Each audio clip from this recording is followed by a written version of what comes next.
Hi guys and welcome. These are your handover videos for your Pegasus GT65 Ancona. These are essentially a basic walkthrough on how to set up and operate the caravan as if you were getting to site. So starting off first, you have your black hitch head here with black lever which you have pulled up. That means you can then wind down the jockey wheel onto the tow ball, snap down that black handle, push up that red button, expose green ring. Breakaway cable has to be used on an eye point. If you don't have an eye point, wrapped around the tow bar. You then have a gas strut handbrake. Now, a common thing that people will do, they'll hear that first initial click and think that it's already on. You have to pull it all the way back and hear all the continual clicks. You then have 13-pin electric, so if you do have 7-pin adaptation, make sure to bring yourself an adapter. 2 points either side, 2 points at the back, you have inserts for your legs. The caravan itself comes with a leg winder, or you can get yourself a 19mm drill bit and a power drill just to make it that bit quicker. Do not attempt to jack up or level the caravan using the legs, they're simply used for stabilisation. Level first use of the jockey wheel, then put down all 4 corner steadies. So we are using our test equipment today here, so I have my mains lead going in to this compartment just here, plugs in nicely, and then you have a little bit of a cutout where you can feed the mains lead through and lock up the compartment. Next to it, that's where your battery would sit. This example doesn't have one fitted, and if you do need to fit one, you'll either need a 12 or 13mm spanner for the terminal points. Then towards the end, we have your toilet capacity just here. So first up, just below, we have your cassette toilet. So to remove this, you have to press up on the orange handle and pull out towards you. However, you don't make the stupid mistake like I've done and put the catch in the wrong position. We'll try that again. So pull out, just like so. Now this handle can also extend out and up and can essentially then be used similar to a carry-on suitcase. Then what you want to do, twist that head to the side, open up that compartment. You want to tilt, and at the same time as tilting, continually pressing your vent button. Then, this is only my recommendation, open up this compartment, feed in some fresh water, give it a bit of a shake, and again tilt and vent. Then on this cap, we have measurements in both imperial and metric, and that is for your blue chemical. Blue chemical goes into there and onto that compartment. Sometimes you can do it more slickly than I've just done. And then you have to push it in so that handle sits behind those white teeth, as then it can't be removed. And just here we have your flush tank. Flush tank itself can hold around 12 litres of water. However, I wouldn't recommend putting in any more than 10 as you don't want to overfill the compartment.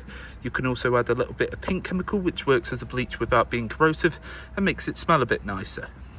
Now you don't want to travel with either of these two full, so as you can see that I've just pulled out, got a little black bung that sits up there. That's to drain off any water inside the flush tank. The caravan itself will be fully drained off before you leave with it. Then on the opposing side, we have first your gas bottle lockers. So I have a red propane gas bottle. Now I'd always recommend propane over butane just because it's got a better performance in winter due to the lower freezing temperature. And I have an in-date gas hose that connects on there using an adjustable spanner like you can see there. Now black gas hoses run for 5 years and it connects onto that terminal up there. Hand tighten that as much as you can and then just nip it up using a spanner. You don't want it too tight because essentially there's an O-ring inside, and if you've tightened it up too much, it's putting pressure on the O-ring, can cause it to crack, can lead for gas to escape. But once both sides are firmly connected, twist the bottle in the open direction. Motor mover will be gone over on collection. I have an Akrol here full of clean drinking water, and then your water pump. So the water pump itself presses in and out easy enough like that. You have this little plastic cap to go over the top of the Akrol to make sure no nastiness gets in, and at the bottom we have the strainer. That's crucial that the strainer sits at the bottom of the barrel, as otherwise it can lead to coughs and splutters. Then what you want to do as well, flick that down because then it can't be removed. And lastly, we have your flow. Don't have to do anything with this except make sure it's nice, clean and tidy to allow the air to get in and out of the boiler when operating on gas. Underneath your cupboard, you have your boiler just here and your drain valve. That yellow switch, as it's in the position now, that is allowing the flow of water to come through. Switch it up to the vertical position and that will drain off any remaining water inside the system. We will leave that in the vertical position. And towards the front, we have all of your trips and fuses. All your trips in the upright position and all your fuses in the correct position. I'd always recommend to carry a couple extra spare fuses with you as well, in case one blows. If you need to know what they represent, have a look inside your book pack. Just here we have your hob grill and oven. Now all of this operates off gas, minus the electric plate. For the electric plate, spin it to whatever gas mark you want, and it will get to temperature. Like there to signify that it's turning on. Everything else, press in, twist to the side and press your igniter button. That will then draw the gas through and then allow you to light up. This is what it looks like when they're all lit. As you can see, nice blue clean continuous flames. Turn them off, back to the central position. And the same for the grill. As you can see, both sides nice and lit. And finally, the oven. There you can see nice and lit there again. Only other real thing to note, you want to travel with this glass sheet down, but don't put it down until all of these burners are cold to the touch. And you can travel with your gas hose on, but make sure that the bottle itself is off. And just here we have your fridge. So you've got the choice of either mains, 13-pin electric, not leisure battery. That's when you plug to your car, or gas. Then you have your temperature gauge just here. So the thicker the bar, the more power coming into the fridge, the quicker it's going to chill. Even on full, it does take around 4 hours for the fridge to fully chill. So when I switch it over to mains just there, you can see lights come on. Now the gas, this is the only one with a real difference. You have to press in on this and then press in on this at the same time, and it acts as an igniter, and that will push through that orange bar into the green. This is what it looks like. It does take around 30 seconds. Then just here we have your hob grill and oven operation. So all of this operates on gas minus the electric plate. For the electric plate, you spin this knob to the side, it will come up with a red light and telling you it's on. Everything else, press the dial, twist it to the side and press the igniter. This is what it looks like when they're all lit. As you can see, all flames nice and lit. Turn it off, back to the central position. Same for the grill.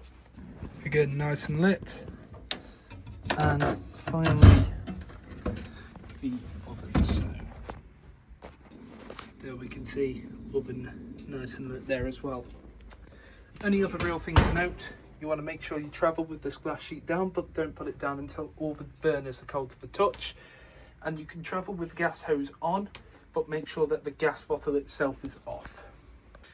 Then just here we have your Dometic fridge operation. So you have 3 different choices for source. So you can either have mains, which as you can see when I flick it on, it will turn on. I have 13-pin electric, or I have gas. Now for 13-pin electric, don't select that source unless you're actually plugged into your car. You then have a temperature gauge just here, so the thicker the bar, the more power coming into the fridge, the quicker it's going to chill. You then have an igniter to the side just here. Now, what you have to do when you're operating on gas is press in on both this and the igniter at the same time, and usually that will push over that orange bar into the green. Unfortunately, that feature doesn't work on this one, so a way of telling that the fridge is on, you can have your hand up to the top and feel the cold air coming out. So what I do, press in both of these, press and hold, you'll gradually begin to hear it tick. You might have to slightly alter that at points, but essentially you want to press in on both of them relatively hard and let it sit for about 30 seconds and then let go of it, and essentially that will get it nice and lit. And just here we have your toilet operation, which is bog simple. Pressing the button here and you can hear that motor That motor is what will push out any water inside the flush tank system itself. To remove the waste, oops, you press away on this handle just here. We'll pull towards you on this one. Opens up the catch, push it back towards so you can shut up the catch, and essentially you can open up the cassette from outside. When the cassette is full, there'll be a red icon underneath there telling you to empty it. Then just here we have your main control system. So you have a master on and off switch just here, and an awning light on and off switch just there. So pressing on the awning light, and as you can see, awning light is on. Then you have your whale control. So this is for your heating and your hot water. So turn it on, press on that button. First up, you have the internal temperature of the caravan that you desire. So you set the temperature using that dial just here, and essentially you then have the sources on which you can use. So you can either use 500 watt, 1000 watt or 2000 watt, strictly gas, or gas and 1000 watt combined. So you have the choice of either gas, mains or a mixture of both. You then have a ventilation setting just here and a frost protection setting. Pressing the frost protection if you have it plugged in at home, so essentially it's not going to get all chilly inside the van over winter, and it's good for damp evasion. You can go back using that button there, press in, then you have the water temperature. So you either have a choice of 750 watts there, which will get the water temperature to around about 40 or 50 degrees. Or you can have a timed boost, and if I press in on the time boost, there you go, just had to recalibrate it. So once I've pressed in, I can either use 1500 watts, or I can use the gas for it.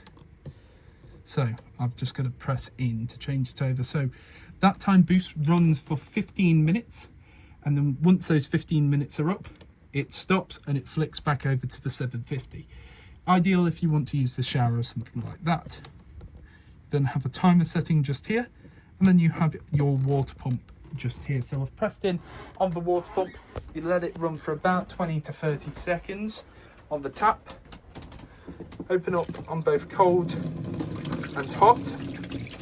But what you're looking for essentially is the nice steady continuous stream. So if there's any coughs or splutters, go outside and just check to ensure that one, the water pump itself is at the bottom of the barrel, that your drain valve's in the correct position, that the Ancona is full of water, and that there's not anything else that could potentially block it. But you let it run for about 30 seconds, get that nice steady flow. You can check it both hot and cold, and that's all you're looking for. You can then also access some additional settings as well by pressing and holding on this button. I'm not going to go through them, as we have set this to what we believe is the most appropriate way to use it. Now naturally the screen will fade off as well when it's not been in use for a little while, but you can also press in master switch completely and shuts everything off.